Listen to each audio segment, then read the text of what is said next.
सभी का बहुत बहुत स्वागत है। प्रधानमंत्री नरेंद्र मोदी के बयान के बाद दिमागी नक्सलवाद को लेकर नई राजनीतिक बहस छिड़ गई। सीएम विष्णुदेव साय ने कहा कि सशस्त्र नक्सलवाद के खिलाफ बड़ी सफलता मिली है, लेकिन वैचारिक स्तर पर ऐसी सोच को भी खत्म करना जरूरी है। कांग्रेस ने प्रधानमंत्री के बयान पर पलटवार किया है। दीपक बैज ने कहा है कि रोजगार और प्रतियोगिता परीक्षाओं को लेकर आंदोलन करने वाले युवाओं को नक्सली विचारधारा से जोड़ना गलत है। उन्होंने प्रधानमंत्री और बीजेपी से युवाओं से माफी मांगने की मांग की है। वहीं डिप्टी सीएम अरुण साव ने प्रधानमंत्री के बयान का समर्थन करते हुए कहा है कि समाज में विभाजन और राष्ट्र विरोधी सोच फैलाने वाले से सतर्क रहने की जरूरत है। फिलहाल दिमागी नक्सलवाद को लेकर सत्ता और विपक्ष आमने सामने है। बहस इस बात पर है कि ये राष्ट्रीय सुरक्षा की चुनौती है या असहमति की आवाज को दबाने का जरिया है।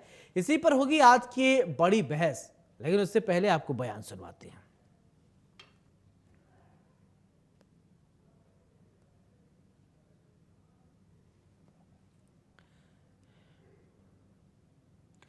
तो ऐसे में सवाल यही उठता है कि क्या दिमागी नक्सलवाद देश की नई चुनौती है? क्या वैचारिक नक्सलवाद के खिलाफ भी कार्रवाई जरूरी है? क्या दिमागी नक्सलवाद के नाम पर विपक्ष की आवाज दबाई जा रही है? क्या नक्सलवाद सिर्फ बंदूक से नहीं, विचारधारा से भी अब लड़ना होगा? क्या वैचारिक लड़ाई में सरकार को ज्यादा सतर्क रहने की जरूरत है? क्या हर सरकार विरोधी आंदोलन को नक्सलवाद से जोड़ना खतरनाक है? क्या दिमागी नक्सलवाद की परिभाषा स्पष्ट होनी चाहिए? क्या वैचारिक नक्सलवाद खत्म किए बिना नक्सलवाद पूरी तरीके से खत्म होगा? क्या दिमागी नक्सलवाद पर सियासत असली मुद्दा से ध्यान भटका रही है? बंदूक वाले नक्सलवाद के बाद क्या अब विचारों की लड़ाई निर्णायक होगी? अपने आप में कई गंभीर सवाल हैं। बहरहाल इसी मुद्दे पर हम करेंगे बड़ी बहस। तो दिमागी नक्सलवाद पर सियासत अब हो रही है। दिमागी नक्सलवाद पर सियासी संग्राम, नक्सलवाद पर नई जंग, निशाने पर विचारधारा, युवा आंदोलनकारी या दिमागी नक्सली पर क्यों आमने सामने बीजेपी कांग्रेस, ये अपने आप में एक बड़ा सवाल।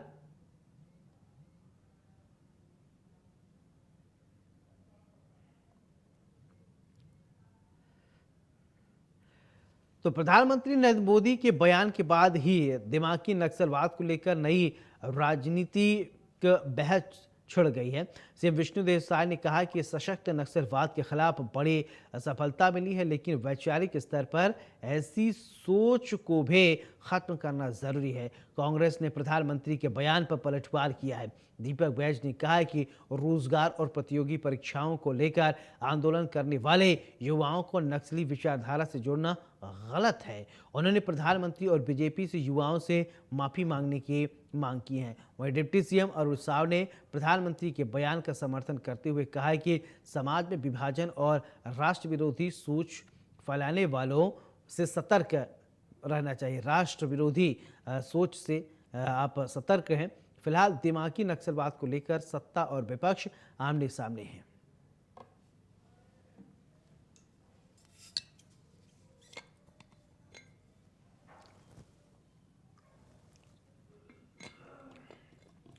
तो आज इसी मुद्दे पर हम बहस करेंगे। दिमागी नक्सलवाद का जो ये बात सामने आई है, क्या दिमागी नक्सलवाद देश की नई चुनौती है? क्या वैचारिक नक्सलवाद के खिलाफ भी कार्रवाई जरूरी है? क्या दिमागी नक्सलवाद के नाम पर विपक्ष की आवाज दबाई जा रही है? क्या नक्सलवाद सिर्फ बंदूक से नहीं, विचारधारा से भी अब लड़ना होगा? क्या वैचारिक लड़ाई में सरकार को ज्यादा सतर्क रहने की जरूरत है?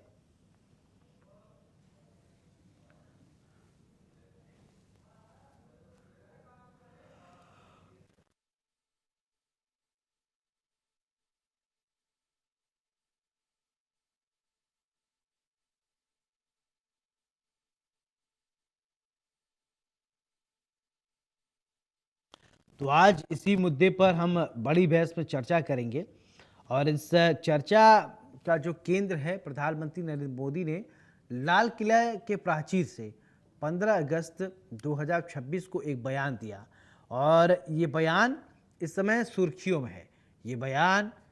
इस बयान को लेकर राजनीति हो रही है। बयान क्या था? बयान है कि प्रधानमंत्री मोदी ने दिमागी नक्सलवाद को लेकर एक टिप्पणी की थी कि दिमागी नक्सलवाद से बचना होगा। देखिए, नक्सली, अब इस सवाल यही उठता है कि क्या नक्सलवाद सिर्फ जो है वो बंदूकों तक ही सीमित है? दिमागी नक्सलवाद क्या होता है? बहुत सारे ऐसे लोग हैं जो कुंठित मानसिकता के लोग हैं, जिनकी वैचारिक दूरदर्शिता ठीक नहीं है, जो आपराधिक प्रवृत्ति के हैं। ये भी तो एक तरीके के नक्सलवादी तो हैं, जो मानसिक रूप से किसी को नुकसान पहुंचा सकते हैं, किसी को हार्म पहुंचा सकते हैं, किसी के लिए खतरा पैदा कर सकते हैं। ये भी तो एक वैचारिक दिमागी नक्सलवाद हुआ। तो लेकिन अब इसको लेकर कुछ लोग अलग तरीके से अपनी राजनीतिक रोटियां सेक रहे हैं। इस शब्दावली को, इस बात को अलग तरीके से परोसने की कोशिश की जा रही है। अब इसी विषय को लेकर अब छत्तीसगढ़ की जो सियासत है वो गर्मा गई। मुख्यमंत्री विष्णुदेव साय ने अपनी बात रखी तो उस पर नेता प्रतिपक्ष ने उस पर पलटवार कर दिया है। बहरहाल ये तो राजनीति है, अगर राजनीति इन विषयों को लेकर नहीं होगी तो फिर कहना ही क्या होगा। लेकिन हाँ, इसी मुद्दे पर आज हम चर्चा कर रहे हैं और दिमागी नक्सलवाद पर सियासी संग्राम को लेकर चर्चा करेंगे। नक्सलवाद पर नई जंग, निशाने पर विचारधाराओं की लड़ाई हो सकती है। देखिए, अब छत्तीसगढ़ की अगर हम बात करें तो अभी ऐसी तस्वीर सामने आई है। छत्तीसगढ़ की बस्तर नक्सलाइट ऐसी एरिया जिससे वहाँ पर छत्तीसगढ़ के ऐसे दुर्गम क्षेत्र जहाँ पर कभी भी 15 अगस्त को झंडा नहीं फहराया जाता था, लेकिन शान के साथ तिरंगा को फहराया गया। दशा दिशा दोनों बदली गई। नक्सली इस देश के लिए, किसी भी देश के किसी भी कोने में हो, वो देश को दीमक की तरह अंदर अंदर चाल देते हैं। अब इसके लिए ऐसा क्यों कहा जाता है कि अगर जिनका मकसद ही किसी को नुकसान पहुंचाना हो तो वो उसको आप क्या कहिएगा? मानव सभ्यता के लिए अगर वो नक्सली क्या है? सिर्फ और सिर्फ एक नुकसान ही तो है। अगर आप देखते हैं किस तरीके से छत्तीसगढ़ का जो विकास था कैसे बाधित था, लेकिन विष्णु देव सरकार की अगर हम बात करें, विष्णु साय ने इसकी कोशिश की कि नक्सलियों को सबसे पहले ख़त्म किया जाए। अब आपने देखा गृहमंत्री अमित शाह लगातार लगे रहे और उनका ये कहना था कि छत्तीसगढ़ से नक्सलियों को खदेड़ दिया जाएगा। या तो उनके पास दो विकल्प है, या तो वो मुख्य धारा से जुड़ें और समाज को आगे बढ़ाने में अपनी महती भूमिका निभाएं,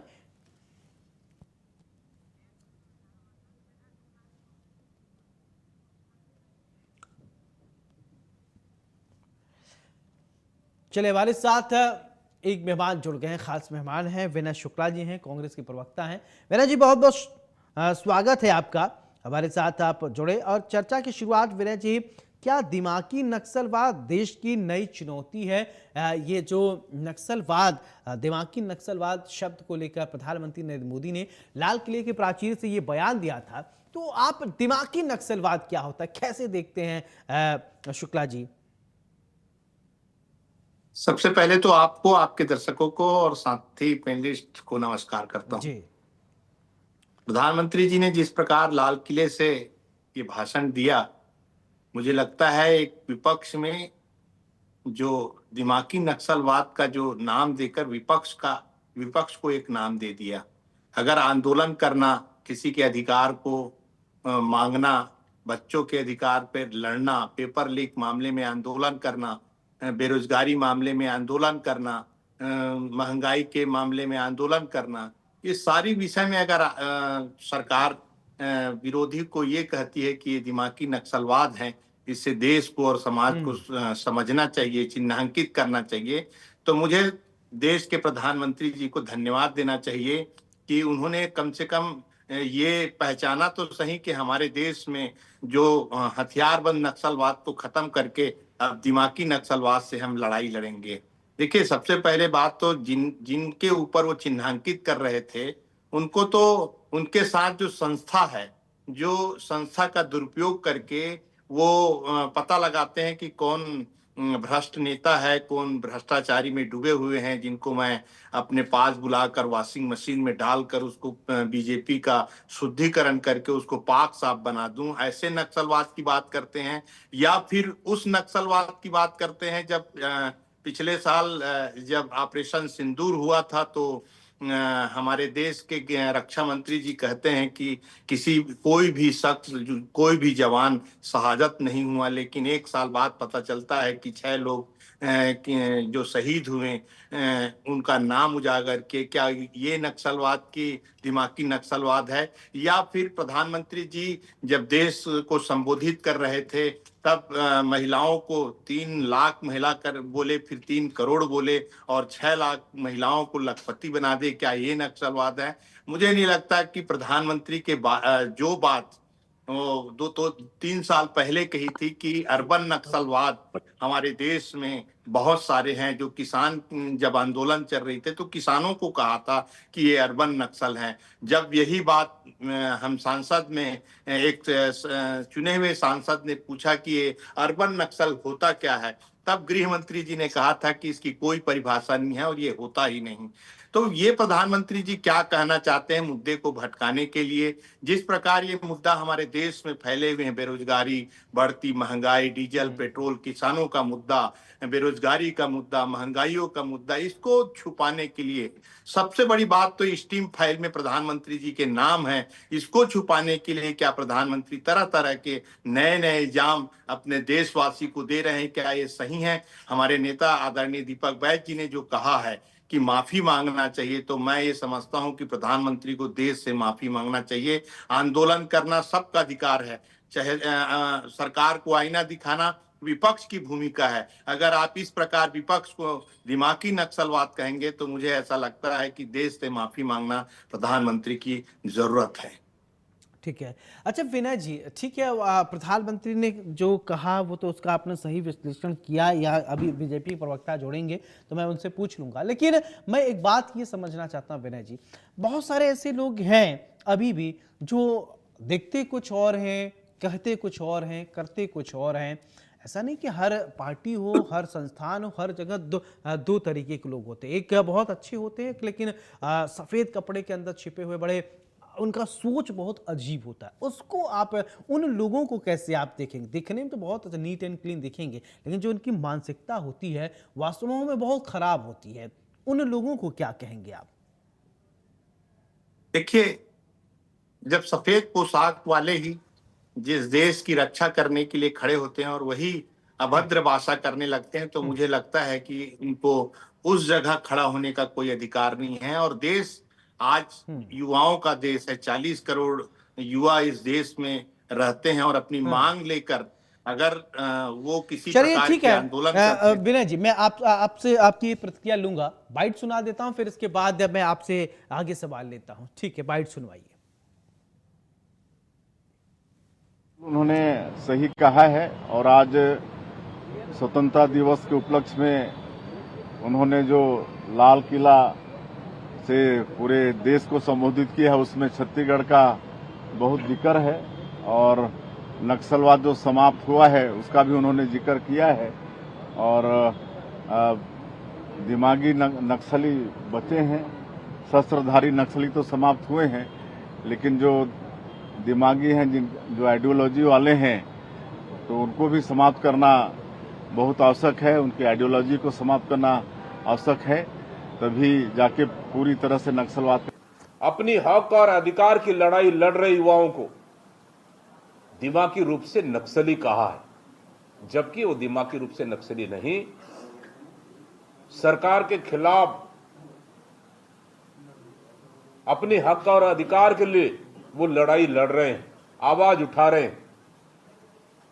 हमारा छात्र शिक्षित वर्ग है, हमारा युवा शिक्षित है।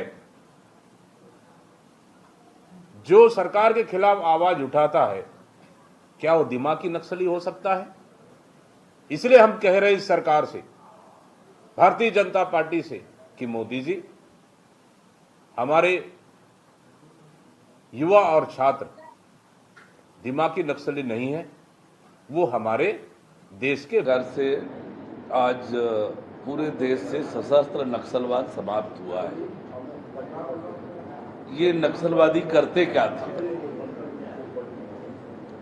निहत्थे निर्दोष लोगों को मारना, विकास के काम को रोकना,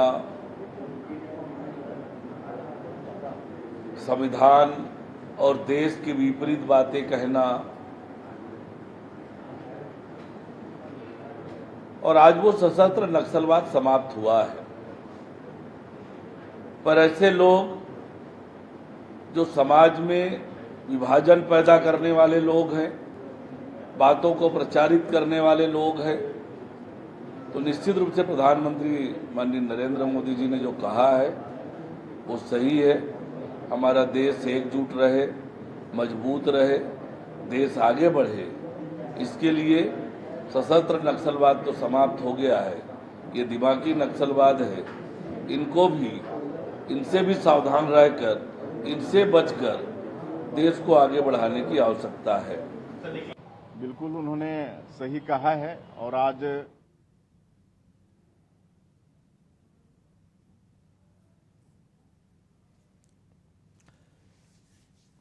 चलिए, हमारे साथ विभाग जुड़े हुए हैं विनय शुक्ला जी हैं, प्रवक्ता हैं कांग्रेस के, और हमारे साथ राजकुमार राठी जी भी हैं, आ गए हैं, प्रवक्ता हैं भारतीय जनता पार्टी की तरफ से। बहुत बहुत स्वागत है राजकुमार जी आपका। राजकुमार जी, अभी आप थोड़ा लेट हो गए, नहीं तो विनय जी ने कई बातें बताई हैं। दिमागी नक्सलवाद को लेकर अब बहस छिड़ी हुई है, तो दिमागी नक्सलवाद क्या है राजकुमार राठी जी?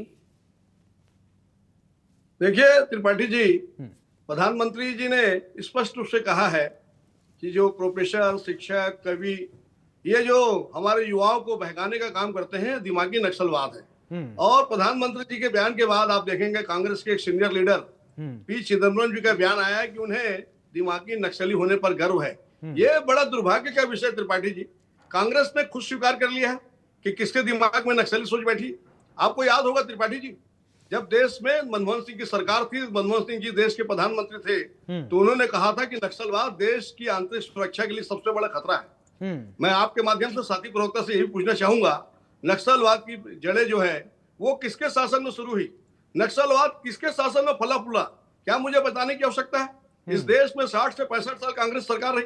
नक्सलवाद का जन्म जो है कांग्रेस सरकार में हुआ। आज जब देश के प्रधानमंत्री जी लाल किले से आह्वान करते हैं कि युवाओं को समाज की मुख्य धारा से जुड़ना चाहिए, युवाओं को विकास की मुख्य धारा से जुड़ना चाहिए, युवाओं को विकसित भारत को, किस प्रकार से भारत को 2047 की जो हमारी परिकल्पना है, 2047 का जो भारत का विजन हमारे देश के प्रधानमंत्री देश की जनता के लिए देख रहे हैं, उसमें युवाओं की भागीदारी कैसे सुनिश्चित की जाए, इस पर अगर प्रधानमंत्री जी कह रहे हैं तो निश्चित रूप से मैं समझता हूं हमारा जो युवा कहीं ना कहीं से उनको जो बहकाने का काम कांग्रेस कर रही है उससे आगाह करने का काम कर रहे हैं। कोई हथियार लेके घूम रहा है वही नक्सली नहीं है त्रिपाठी जी। जो लोग अपने विचारों से युवाओं को बहकाने का काम कर रहे हैं, हमारी युवा पीढ़ी को गर्त में डालने का काम कर रहे हैं। इसका जवाब दीजिए शुक्ला जी, विनय शुक्ला जी, अब इसका जवाब दीजिए। जो अपने ठीक है सर, अब इसका जवाब ले लेता हूं विनय जी। जो अपने विचारों से युवाओं को बरगलाने की कोशिश कर रहा है वही दिमागी नक्सलवादी है, वही दिमागी नक्सलवाद है,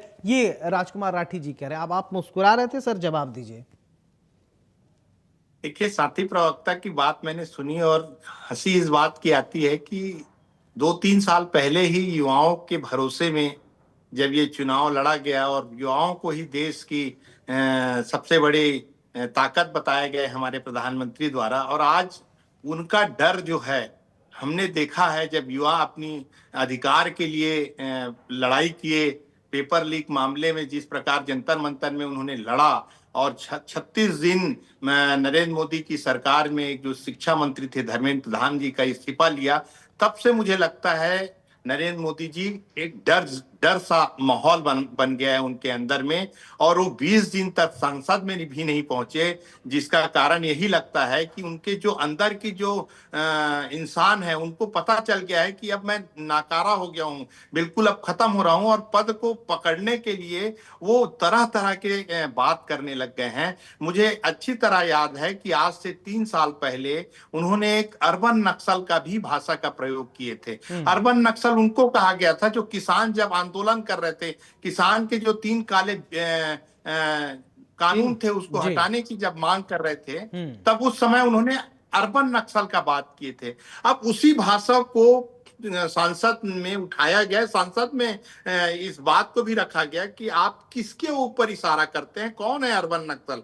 तब देश के गृह मंत्री जी ने कहा था कि ऐसी कोई परिभाषा ही नहीं है, ऐसा कोई बातें ही नहीं है। देखिए, जिस प्रकार से बात आप करते हो फिर उस बात को मुकर जाते हो, मुझे ये समझ में नहीं आ रहा है कि आप जिस संसद में आप हमेशा अपनी छाती ठोक कर ये कहते थे कि एक अकेला पूरे संसद पर भारी है, तो आप आज इस प्रकार से संसद से भाग रहे हो। लाल किले से आपका 76 सबसे छोटा भाषण रहा। पिछले साल उन्होंने 108 मिनट का 103 मिनट का भाषण दिया, लेकिन इस बार इतना डर गए हैं कि उन्होंने 76 मिनट भाषण दिए। और उस भाषण में एक और बात कही उन्होंने, मैं आपको बताना चाहता हूं।